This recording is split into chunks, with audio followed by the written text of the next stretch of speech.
আপনারা খেলেন তো এই খেলা দেখে আনাস রাদিয়াল্লাহু তাআলা আনহু ভুলে গেলেন যে বিশ্বনবীর জামা আনতে হবে। উনি ভুলে যে উনিও দাঁড়িয়ে খেলা দেখতে শুরু করলেন। এখন ঘন্টার পর ঘন্টা যায়, আনাসও আসে না, জামাও আসে না। বিশ্বনবী ভাবলেন, হায় রে, আনাস মনে হয় ভুলে গিয়েছে, কি আর করা যাই, নিজের জামা নিজেই নিয়ে আসে। বিশ্বনবী বের হলেন জামা আনতে। বের হয়েই দেখে মদিনার গলিতে বাচ্চারা খেলতেছে, ওইদিকে আনাস রাদিয়াল্লাহু আনহু দাঁড়ানো। বিষ্ণু ইসলাম কিছু বললেন না, যে উনিও আনাস রাদিয়াল্লাহু তাআলা আনহুর পাশে দাঁড়িয়ে খেলা দেখতে আরম্ভ করলেন। সুবহানাল্লাহ পড়বেন না? সাইয়েদানা আনাস খেলা দেখতে দেখতে দেখতে দেখতে দেখতে দেখতে হঠাৎ বিশ্বনবীর দিকে চোখ পড়ে গেছে। বিশ্বনবীর চোখের দেখে যখন সাইয়েদানা আনাস রাদিয়াল্লাহু তাআলা আনহুর চোখ পড়ে গেছে, সাইয়েদানা আনাস বলে, আমার কলিজাটা এখান থেকে এই দিকে চলে আসছে ভয়ে।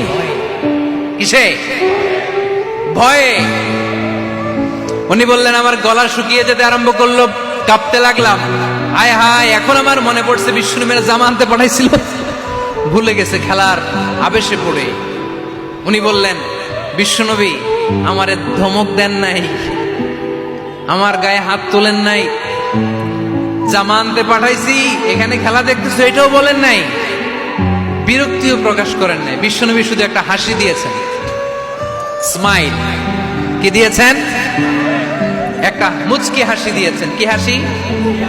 সাইয়েদানা আনাস বলে, ওই যে ওই দিনের বিশ্বনবীর মুচকি হাসির শাসন মরার আগের দিন পর্যন্ত আমি আনাসকে সোজা রাস্তায় রেখেছি, আর ডানে বায়ে নেই নাই।